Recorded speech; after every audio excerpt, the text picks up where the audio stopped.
This is Courage Rises with Susan Jeffries, episode 12. Do you ever wish you had more courage to affect change in your life? Or wish you could harness the courage you have to move forward faster towards your goals? I believe that exhibiting courage or even being told you're courageous can be transformational. Courage is not a trait that everyone's born with, but it can be most certainly learned through practice and shifting your mindset. My hope with these interviews is that you will recognize yourself in some of the stories of everyday courage, tell yourself you're also courageous, and begin to move the needle on your own courage continuum. Let's get started. Hey everybody, it's Susan Jeffries with Courage Rises. Welcome to my interview with my very close friend and coach, Kenyatta Turner. Hi, Kenyatta. Hi. Why don't we start with you telling everybody just kind of who you are, what you do, how old you are, that kind of thing. Ooh, that's a lot, but I will answer it. Hi, Suki. Thanks for having me here. I'm so excited. My name is Kenyatta Turner. I'm the founder of Freedom Empire Consulting, where I basically help my clients to build and shield their freedom empires. I do that through coaching, influencing, and protecting their businesses or their families. And what else did you ask? I want to know where you live and how old are you? Ooh, I live in Phoenix, Arizona, and I'm 45. Oh, good. 45. That's great. Mm-hmm. I ask everybody how old they are just so that they'll see that, courage comes at all ages, old, young, and in between. Mm-hmm. So when I say the word courage, what does that mean to you? Does it make you think of anything in particular? It makes me think of doing brave things, things that you maybe wouldn't want to do, but you have to do. So I think of the term like muster up the courage, like you hear that phrase, like muster up the courage. And I don't even know what muster means. Like, I need to look that up. Like, what does that word mean? But you hear these phrases. So I think of like that, like it's something where you need to get up the confidence and the power, the skills, the whatever to do the thing that maybe you would initially be afraid of. Mm-hmm. But you still have to do it. So it's courage that pushes you to do the thing that you would probably shy away from if you could get away with it. Right. If you didn't have to. Exactly. Mm-hmm. So is it important to you personally to be considered courageous by other people? I think that in my field as a coach, I would have to say yes, because I believe that if I am demonstrating that I am courageous and others who I look to hope to inspire or serve or teach, because I'm a teacher as well, then it might inspire them to be courageous as well. So I believe as far as the flip side of that, I assume that the opposite of courage might be scared or timid or not moving forward in some kind of way. Hesitant. Hesitant, right. And I think that in my industry as a coach, like I said, as a teacher, a trainer, someone who, like I said, looks to inspire, that absolutely it's important in my industry to demonstrate courage because it can show others that they can be courageous too. Yeah, I like that. Mm-hmm. So do you have any tips or certain ways that you implement courage in your life? Tips for people to be more courageous perhaps in their decision making? Well, yes. And it's kind of a short answer, but I can elaborate on it, is just do it. And I didn't make up that slogan, but that's really what it is. I think we're going to have to pay Nike now. Thanks. Yeah, I know, right? Thanks, Nike. But it's so true, because I think it starts initially with you having an understanding of what it is you're trying to accomplish and why.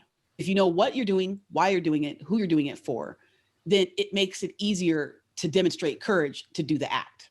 So let's say, so for instance, in my business, again, if I know that I have to let people know who I am as a coach, I have to brand myself. No one can really do that for me.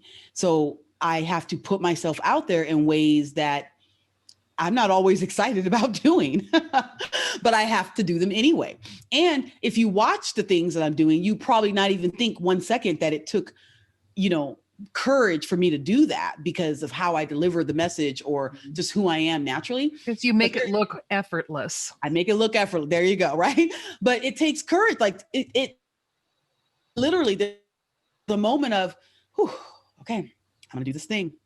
All right, just do it. Like, so when I say just do it, that's what I have to tell myself, even when I don't want to do it, where I'm like, oh, I don't know if I put this out there, what's going to happen? Is someone going to buy it or not buy it, or sign up for it or not sign up for it, or like it or not like it, or whatever? You never know. So there's so many unknowns that I think that it stops us from being courageous. So, but again, I always have to go back to, I have clarity. I know what it is I'm supposed to do. I know who I'm supposed to help. I'm obligated to do it. I don't know how to not do it. So the reminder of that helps push me over the edge to where I'll do the thing. And sometimes I call it hitting the button. Yeah. Like, just hit the button, Kenyatta. You know, I have something written or whatever, and I'm like, okay, is it good enough? All right, hit the button. And then, so the courage to just hit the button and just walk away. Like, all right, well, button's hit. Can't do nothing about it now, right? Yep. So here we go. So, because I know that I have to show up. So whatever it is, whomever is watching out there in TV land, I like to say, who are you? Who do you need to show up for? Like, who needs you to be courageous? That should help you be courageous, because it's something bigger than you that you're doing it for. And that's usually, I think, what comes down to. Yeah. I use that phrase, here we go. It's the same kind of thing. Instead of push the button, is like, well, here we go. And, I remember a time in my life too, where you say, you don't know what the outcome's going to be. There was a point at which, if I was going to have a relationship with the man who's currently my husband, I had to close my eyes and jump. It was just like, okay, close your eyes and jump, and just trust that, because you want it so badly and you know exactly why, you got to trust that it's going to work. Yeah. Absolutely. Yeah. And that's kind of like pushing the button. Yeah. Hit the button. Yep. So do you have any stories of courage in your life, or someone close to you, that you want to share? I mean, the one that comes to mind most easily is when I left my job working at colleges. I mean, I call it jumping off a cliff and sprouting wings. I had to have the courage to write a resignation letter and hand it in from a perfectly good job with a perfectly good salary that I'd been in that career for 20 plus years, and have no job lined up, have no business idea in my mind other than I have a bunch of old vintage clothes that I used to wear, and I still have them, and I was like, I think I'm gonna sell them on eBay. And start a business doing that. I wound up starting an Etsy store, actually, but I have tons of vintage clothes that I wore. Grew up, I started wearing vintage clothes when I was 18 years old. And I always, would go thrift store shopping and estate sale shopping, to find the things I wore. And they don't fit anymore. So anyway, I was like, I'm selling them, right? And then all of a sudden it became cool to wear vintage clothes. Like, it wasn't always cool. And then it became cool, and all these boutique stores started showing up, selling clothes that for astronomical rates that I literally would buy like a garbage bag full of for $2. You know what I'm saying? So I'm like, well, let me make a profit on these clothes and start selling a store. But anyway, that was the only thing I thought I was going to do. And that was kind of really a half-baked idea. But I was at a point when I was 39 years old, and I was about to turn 39. My father died when he was 39. That's why this age is important to me. And I was 16. So I thought that 39 was old, meaning when you're 16, 39 seems old. Yeah, it does seem old. Yeah. When that's your dad, you're like, you're an old dude, Well, they could be 22 and they're old because they're right. Seriously. Right. And so I thought that was an old age, and he passed away. We lived together at the time, just he and I, and it was just a very traumatic time in my life. But as I grew older and got closer to the age of 39, I realized how young that was. Very young. And so I was approaching the age of 39. I actually took a vacation from work, which I never did. Took about 10 days off. But I took, this 10-day vacation. It was a staycation. I didn't go anywhere. I just breathed. You know, I just went to lunch with friends in the middle of the day, How nice. took my sister's kids to the jumping gym, sat under the park or in the park under a tree with my dog. I mean, I think these are things that people do when they don't work 80 hours a week, because that's what I was working for this, you know, for the school I was at. But I did a lot of thinking and soul searching during that time. And it was around the fact that I was about to hit the age that my father was when he died. And I started thinking about my life and how it looked like I was going to maybe live longer than him. I didn't think I was going to, actually, growing up. I thought I'd never live to 39 because it seems so old. But now that I'm here at this age and I felt like a young pup, literally, I mean, I built a career over 20 years running colleges. I started doing that when I was 18 years old. So I had a very successful career, seen a lot, done a lot, basically. But I just remember thinking, wow, what more would my father had done in his life if he had been given the opportunity to? Yeah, wow, and that's what I started thinking about. What would he have done if he lived to 40, 50, whatever? Like, what would he have done? Would he have changed jobs? Would we have moved as a family? Would we have bought a new car? Like all these just simple things, you know, that he no longer had an opportunity to experience. But then here I was, even though I couldn't answer the questions for him, I started asking the questions of myself. Kenyatta, what are you going to do? Are you going to buy a new car? Are you going to move? Are you going to go on vacation? Like, what are you doing? Are you going to keep this job that you're working and ultimately get promoted as a campus president, and which was in my sights? And then, you know, now you're going to probably get paid, well, obviously get paid more, but then I'm sure they're going to figure out a way to squeeze more hours out of you. You know, go from 80 to 120 hours a week. Exactly. Yeah. It's like, is that what you want? Is that, you know, is this, you know, my father, I wondered, was he happy in this job that he had? Would he have left that job? Like, and then, so I'm like, are you happy, Kenyatta? Are you going to leave this job? Like, you know, so the same things I wanted to know from him, I couldn't ask. I had to turn that on myself.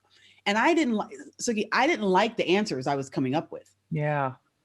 And some of them I was unsure of. And the fact that I wasn't sure, when I'd always had a plan about what I wanted for my career and what I was going to do, that's how I got there. I designed it very meticulously. But now I'm at this point going, well, what if you don't want to be the campus director? Well, does that mean you're going to stay at this job as a director of admissions forever? You don't want a regional job necessarily. Like, so what are your options here?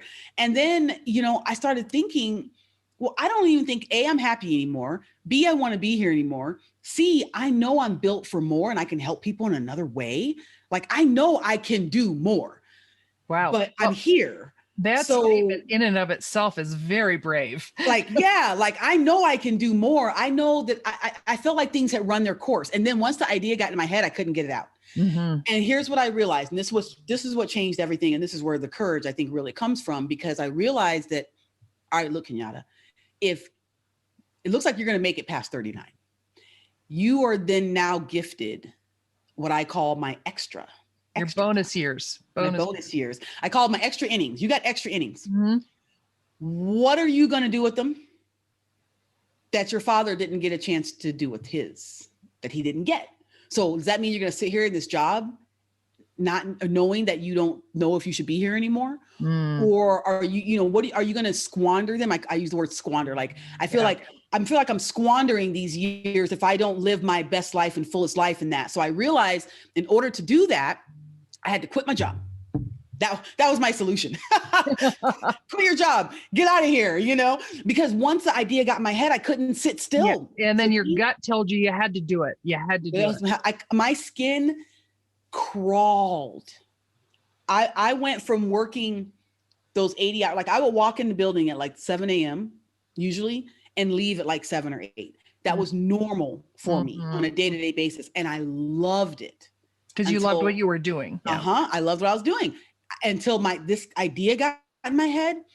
Oh my God. I would show up at 8 and be walking out at like 4:45. And because I couldn't be there anymore. I couldn't stand to be there anymore. Stomach it. Yeah. People, all, you know, my staff and my boss, they're like, where are you going? And I'm like, you only pay me for 8 to 5.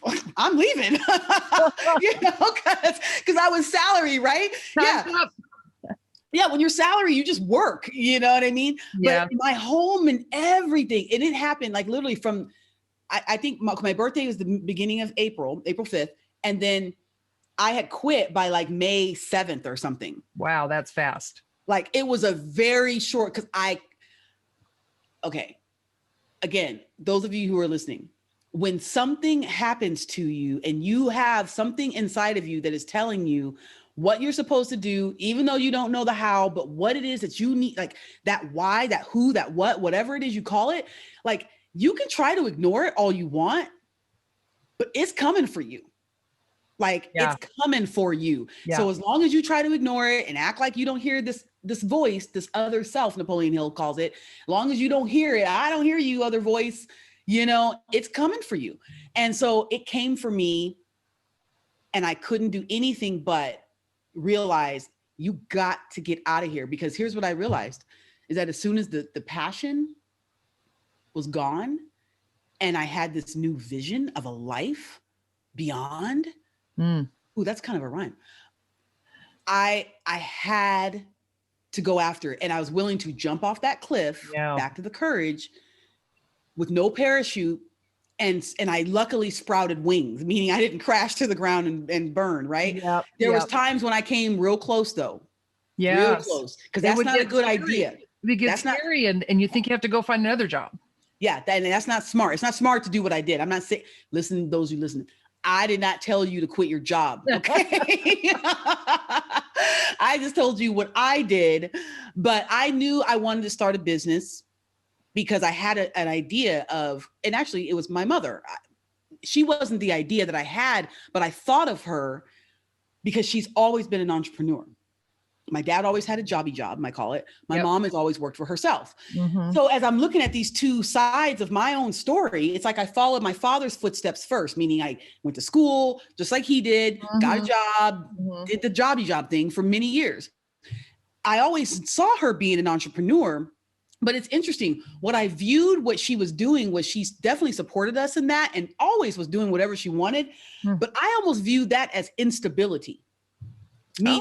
Compared to the job, which seemed to bring stability in some sort of way. I think that's a kind of a family culture thing, and even just a cultural thing. I mean, think people your age, you're quite a bit younger than me, but and my age, it's like that's what you do. You go out, you go to school, you get a job, jobby job. Otherwise, you're not doing your part. Yeah. So what she was like, I didn't understand that. You know, I saw it. I grew up with it.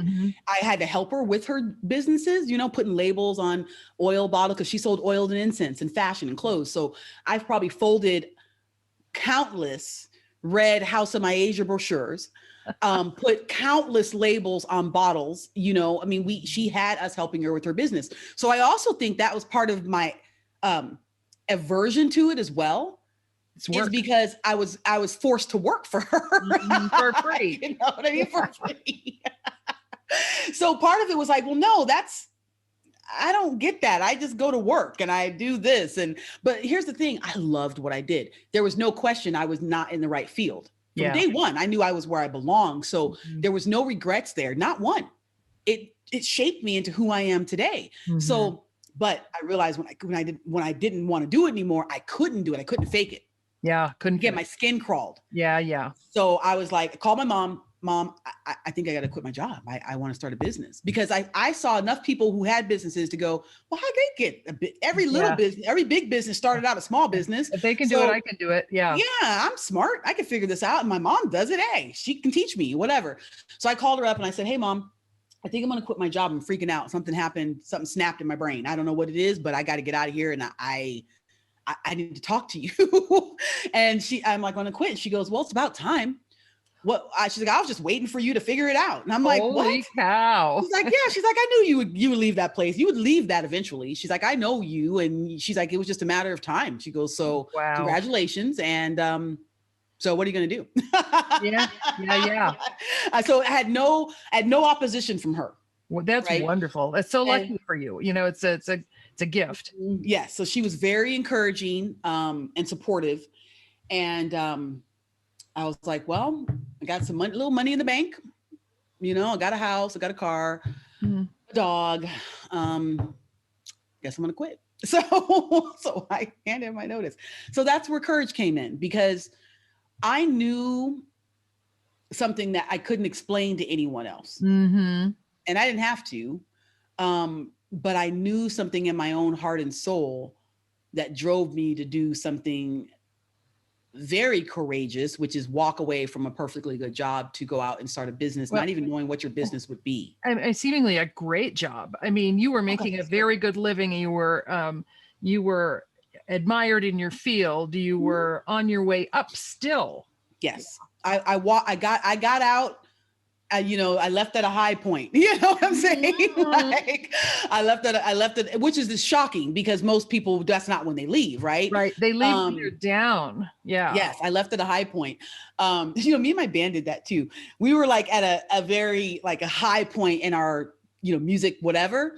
And that's when we decided to take our hiatus, we call it. So we're still technically on hiatus. We never said we broke up, so we left on a hiatus, right? At a high point in our career as a musician or the band. And that's kind of what I did, because again, I was poised to become a campus director or campus president, which I had worked my whole career for. So I literally walked away at the point when I could have had the thing that would have been the pinnacle, if you would consider, of my career. Yeah. It would have been the top, to have my own campus. I thought that's what I wanted. But so now, jumping off the cliff, and then it was one courageous act after another after that. It must have been. It was the continuum you talk about, right? It really, and some things just showed up because I just had to do it, not even thinking about whether it was courageous or not, but having to figure out how to live with now no job.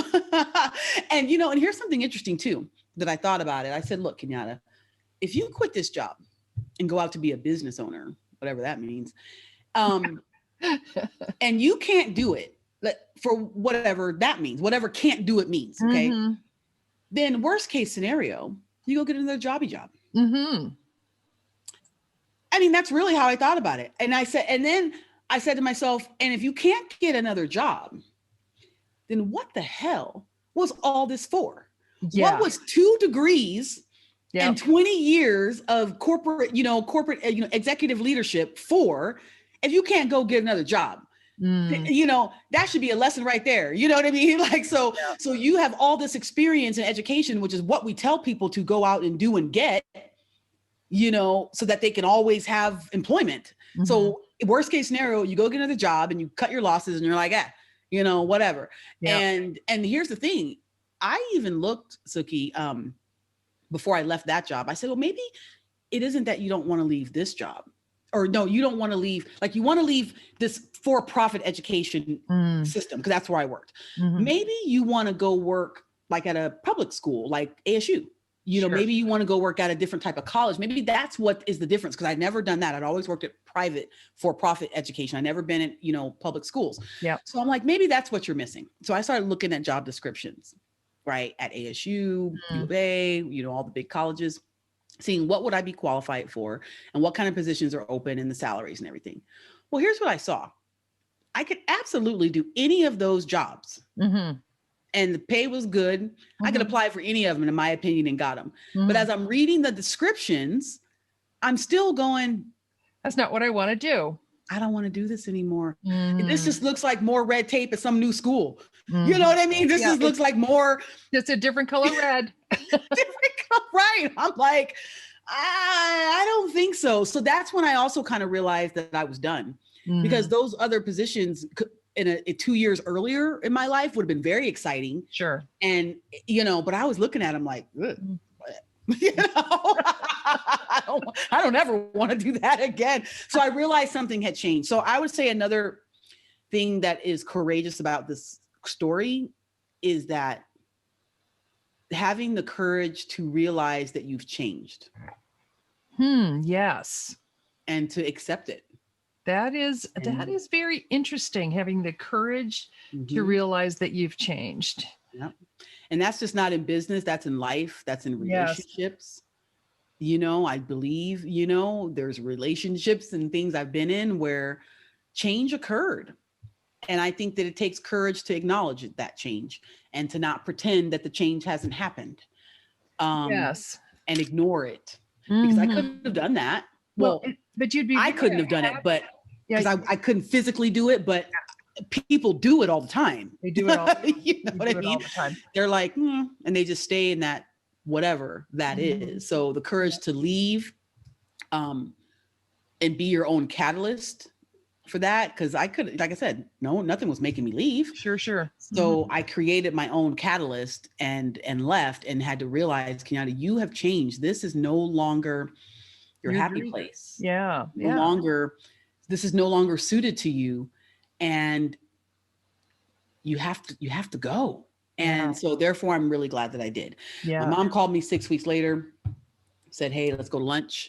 I'm going to go to lunch with this networking meeting that she goes to. And she's been going to it for probably 15 years. They meet for lunch once a month. And I remember literally I said to her, what do you mean go to lunch? I go, what do you ladies do? A bunch of old ladies sitting around, drinking tea, eating lunch or whatever. She's like, Kenyatta, those bunch of old ladies, we're all business owners. And I'm like, really? So the group is called WISC, Women I Should Know. They still meet today. Oh my God. What a great name. Yeah, WISC, Women I Should Know. Joyce runs this meeting. She's running for, I mean, it might be 20 years by now. It's probably 20 years, because it's 6.5 years ago. The story I'm telling those of you who are listening, this happened 6.5 years ago when I left my job. It was May of 2014. Yeah. So WISC still meets today. So they're definitely met the 20-year mark. But that was my first meeting, going to a networking meeting to sit around and do what we do at networking meetings, right? But I didn't know it. Well, how would I know that world? I had a job. I was at a job. I was not at lunch networking on a Monday at 11 o'clock, which is what it was. Because she called me up. She's like, what are you doing? And I'm like, I don't know. I mean, I wake up some days, Suki, in tears after I quit my job, because I had no idea what I was doing. I'm sure. And how am I going to pay my rent? And this can't continue like that. I can't wake up every day crying. And then some days I wake up like free. Oh, yeah. Freedom. Yeah. That's what I left for, to build my empire. That's what I told everyone. I'm leaving to build my empire. My boss, my coworkers, they're like, what is an empire? I'm like, I don't know. But I felt like I'm going to build it. Here's what I felt like. I realized that I had been helping the schools I worked for build their empires, because I was so good at what I did. I would bring students in, which brought revenue in, and then I would retain them, right? And I was good at it. So I felt like I had helped these organizations like become very successful and very profitable based on how I did my job. Right. And so I had this idea, well, I want to build an empire. Can I have that? And that's literally what I told everyone I was going to go do when I left. And they're like, what does that mean? I'm like, I don't know, but you wait. I had faith that there was something out there for me. So my mom took me to a networking meeting, introduced me to Donna Sparacco. Oh, okay. Donna was at that meeting. Yep, I know Donna. Donna was an interviewee on Courage Rises. Was the fantastic Donna is such an inspiration to me. Yeah, she's a dynamo. Oozes courage and power and joy. And I couldn't, I mean, I've just been blessed truly through that connection with her, because it changed my life forever. It really, truly did. And she is part of that. Her courage, you know, helped inspire me during times when I needed to be courageous. I didn't know anything about Legal Shield and how to build a business, and, you know, but I saw the framework and I was like, I think I can build an empire doing this. Like I saw it, but I didn't know anything about, I had a job for 20 years, you know? Yeah. So the courage just, I mean, I know this is a long story, but I think as I speak it out loud, it is a continuum, like you say. It is a continuum. I love to talk about the continuum, and I love the idea that, you know, you met Donna, and that brought you to the next step, which brought you to the next step, which brings you to the next step. And eventually, you know, that continuum is one where you don't really see the little changes, but you look back after a period of time and say, look how far I've come. Oh my goodness. And of course it never ends. You know, it just keeps going, but you kind of take stock along the way. And, you know, I kind of feel like that with me. You have actually been a big part of my courage continuum as I was learning from you as a coach in our group coaching masterminds and that sort of thing, has made me look at life and what I want to do now in a completely 1000% different direction, you know? Yes, because you're having, I think a lot of times I get inspired by you as well, because I see you having these moments, you know, where I'm like, ooh, she's having one of those moments I had, you know what I mean? Like, Yeah. I can see, and it's scary. It is. It's scary. It truly is. So those of you listening, you're hearing this story, and if you think for 1 second that there isn't fear involved in this, there is. But I believe the courage is doing the thing even though you're fearful. Yeah. Feel the fear and do it anyway. Yeah, the fear doesn't just go away. You just don't wake up one morning and you're like, I'm not afraid. However, very importantly is to note is that fear, how does it say? Oh, fear and faith cannot occupy the same space. Can't occupy the same space. They try. Oh boy, they sure fight in my head. they try, right? You can't have like absolute fear about doing that thing and still have faith that it's going to work. You got to give in to one or the other. They cannot happen at the same time. So I think that courage may take place like at that moment when it shifts from fear to faith. You know, at that very moment, that's when the courage happens. I think. Well, that's when you have the most clarity too, right? That's when you have the most clarity. Yeah. Because again, I was fearful of leaving my job, right? Until you weren't. But I had to have faith that I could still survive if I left. So the fear couldn't live in that same space. One of them had to go. Yeah. And faith won. I like that. Fear left. And it was the moment of courage going, all right, I'm at that moment. Fear's gone. Faith is ahead. The courage is, here's my resignation letter, Kevin. That was my boss at the time. He and I worked here for like 20 years. He's all, I think you lost your mind. No mind, your ever-loving mind. Yeah. I'm like, I probably did. But you know what? I'm going to go find it. Because I got to get out of here, man. Yeah. You know? And you know, there was a time, and I don't know if you know this or not, but and again, courage came into place again. So I wound up going back to work as a director of admissions after I had started my legal show business. Oh, okay. For a very short spell. Back to the same place? Nope, not the same place, but with my same boss. Okay. My same boss I quit on. Yeah, he quit and then took you with him. He called me after I quit. You know, hey, Kenyatta, I really need your help. You know, I would love for you to come work with me at the school. And I'd already started Legal Shield. And I'm like, dude, that sounds like a jobby job again. I'm not interested in that. I'm doing Legal Shield, you know. He's like, yeah, but, you know, I'll pay you a bunch of money. Yeah. Basically. And I'm like, well, how much money? Well, that's not enough. You know, I mean, because I did not want to go back to work. Okay, for sure. So I, you know, made him pay me well what I was worth and more. Because I was like, I was trying to talk him out of it. Quite honestly. That's right. I was like, if I come at it like this, there's no way. Yeah. I remember having an interview with my boss's boss's boss. And I feel like I sat there and said everything that you should never say in an interview. Everything you should never. I train people to interview. I did that at DeVry. I think I sat down and did everything I could not to get hired. Because I didn't want to go back. The job. And they hired me. And I was like, dang it. You know, so I've never been so unhappy to get a job in my life. You know? Unhappy to get a well-paying job in my whole life, you know? So I went back and I lasted 3 months. 3 months. Got him started and then you had to go. I lasted 3 months as a director of admissions. And I realized, again, the courage to realize you changed. I had changed so much that I could not do the job. I was no good to myself. I was definitely no good to my team. I was no good to the students. It was my job to serve.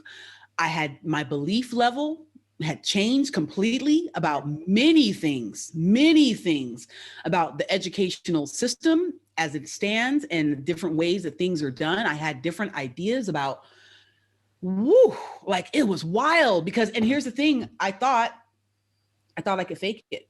Yeah. Like I thought, well, you just go in there and do your job and collect your check and bounce, girl. Go get that check. I couldn't do it. How I'm wired. Again, we talk about congruency. Yes. Right. We talk about who you are and at your core, what you believe in and what you're willing to stand for. And I am congruent through and through, even to the tune of you keep your money. Yeah. I'm not doing this anymore because it doesn't make sense, you know? And so a lot of things changes. School started shutting down. Students were showing up to class and their not at our campus, but doors were closed. All kinds of things were happening where I was like, I realized I was actually bad at my job. I couldn't do it. And I had to go back to the same. And it's hard when you're an achiever to be bad at your job. You feel terrible every single day. Yeah. Because in order to be good at my job, I would have had to lie to myself and I would have had to lie to my team to teach them. I would have to lie to teach them to do what they needed to do to get students to do our job, which is enroll students in our school. And I realized, no. I'd never have, and I never would. And again, I had so much other thoughts in my mind about how I wanted to create this empire, and this wasn't helping me get it done. Right. If anything, it was wasting my time. So I had to leave, and I went to my boss again, and I was like, here I am again. I can't do this again. And I know he was just like, what, but we've known each other a long time. And I know he understood as best as he could understand, but he'd known me to be someone who is nothing but honest and with integrity and ethics. And if I'm coming to you saying this, it's for real. It's for real. And there's some other director of admissions out there that needs this job that is be more than happy to have it. And I need to open up the universe for them. And I don't belong here anymore. So again, the courage at that moment, I could have stayed if I could have forced myself to stay, but I'm not forcing myself to do anything. And that's another nugget for those of you listening. Don't square peg, round hole it. Yeah. That's a square peg, round hole situation right there. Because I could have stayed at that job and collected that paycheck and I would have been miserable. Yeah. So those of you thinking how miserable you are, you're doing that to yourself, by the way, because you could leave. Okay. Yeah. You're the only one who can decide. You're the only one who can make a change. Yeah. And I did square peg, round hole it for quite a while. I became an entrepreneur about 20 years ago for the first time. I got very excited about mosaic art, and I ended up buying my supplier's business and becoming a supplier for the mosaic art community in the United States. And it was very exciting. And at the time, mosaic art was very small and there were maybe 3 sellers, and so I was kind of a big deal, or that company, I should say, was a big deal. And I loved it. And then I ended up going back to corporate work because our youngest daughter was going to go to a very expensive school, and we wanted our kids to come out of college without any debt. And so, I'm like, yep, I'm going to sell the business and go back to work to my job in corporate technology. And I had a chip on my shoulder from the day I went back to the day I retired. The entire time. And it just got worse and worse, and I didn't at the time have the courage, or I guess that's not true. We had a financial plan that we wanted to meet. And so that was enough for me for a family goal, right? That makes, to meet a particular plan. But as soon as I wasn't needed, my income wasn't needed anymore. I was out of there. I was out of there in 10 minutes. 10 minutes. Mike said, we sold this house, we paid off this house, we don't need your money for mortgage anymore. I said, I'm done. And I've been so happy ever since. Even scrappy, yeah, right? And here's the thing, people have asked me, Kenyatta, all that money you left behind and whatever. And I'm like, look, man, I'll make it my own way. You know what I mean? My freedom is way more important to me than anything else. And I can create my freedom empire, which is what my business is called, in my own way. That's more important to me than anything, is living and walking in my greatness, my congruency, and what I know I'm built to be doing. And oh my gosh, the different ways that I can help affect the world, doing what I want to do. That's what's most important to me. And I really think, and going back to the story with my dad, is that's what I meant by not squandering my extra years, because I learned in that moment that no, Kenyatta, you will only do what you want to do. That's all you get to do now, is what you want to do and what's best that you believe is in the best interest with this extra time that you've been given. Because if you're living by someone else's standards or this or that, and you're not happy with that, like, okay, it's fine to live by them and be happy with it. But if you're not happy with it, then don't do it, girl. Like, no. And so the courage to say no, right? What I say, the good and great ideas, you know? Yes. Like to say no to good and great ideas that are not yours. That is courageous to do that, because it's so easy to just say yes because you feel like that's what you're supposed to do, or you're fearful of how rough your life might be if you don't, you know what I mean? Or because seriously, I didn't know how I was going to survive. There was times where I was like, oh my God, but I was prepared to live in my car if I had to.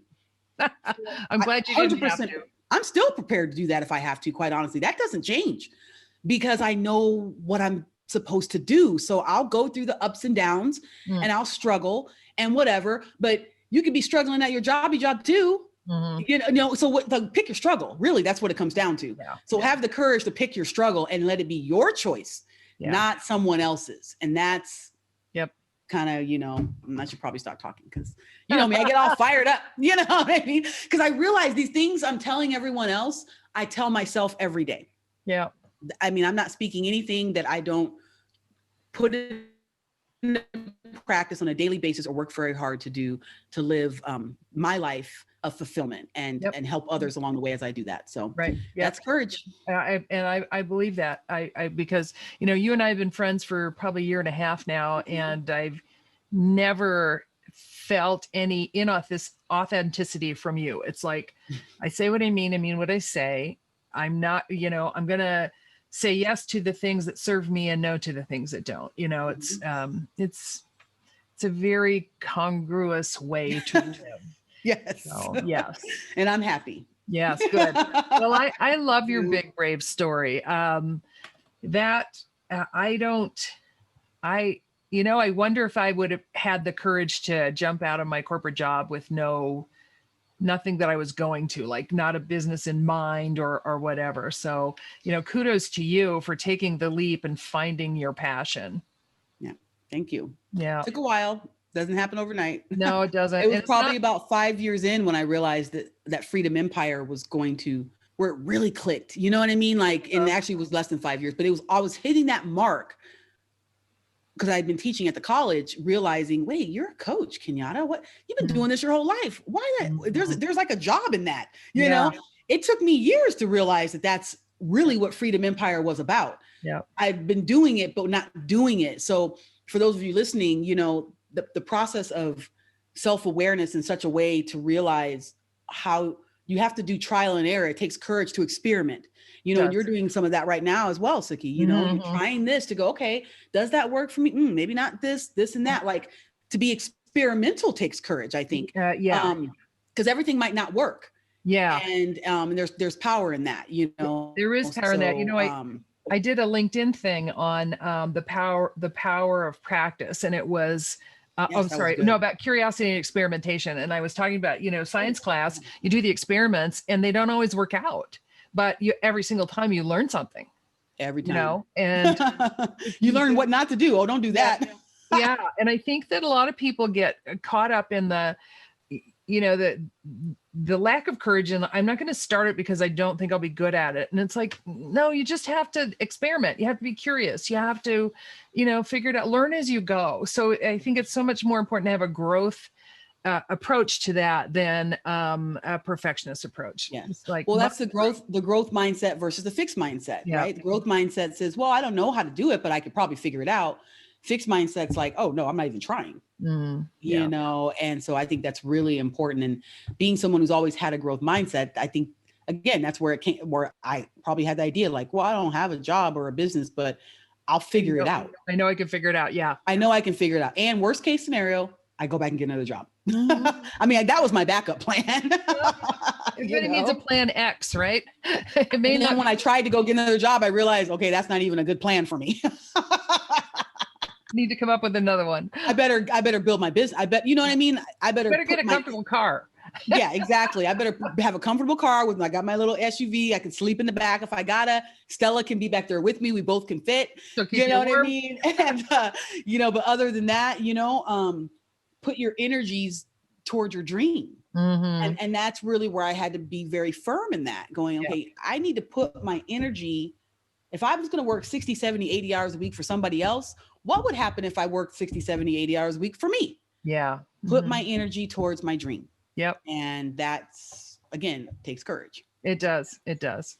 So thank Well, you.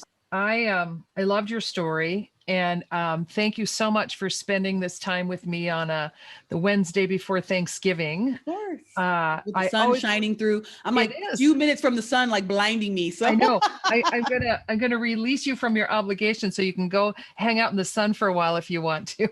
absolutely. So thank you, my friend, my coach. I appreciate it. I'm just so grateful that you're in my life, and I'm so happy to have interviewed you for my show, as I call I'm it. excited. Well, can I just say how proud I am of you? Oh, you're sweet. I'm honored to be your coach. I'm honored to be your friend. And I love watching you grow and your courage rise as you are now even doing something that you were not doing at all when we talked before. I had no idea that this was going to be, that I was going to be doing this for sure. But this is amazing, watching you grow and develop into who you are becoming, because not only for your own sake, for you and your family, but for so many people you're going to touch along the way.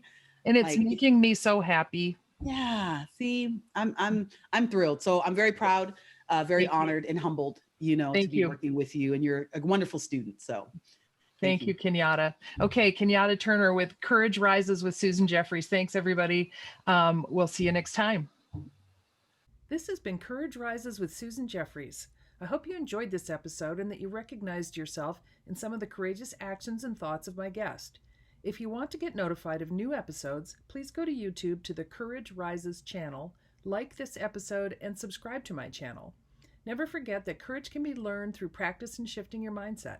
If you have a story of courage to tell, or you're immersed in this subject matter, or if you'd like to learn more about moving the needle on your own courage continuum, you can email me at susan@couragerises.life. I'd love to hear from you. Thank you.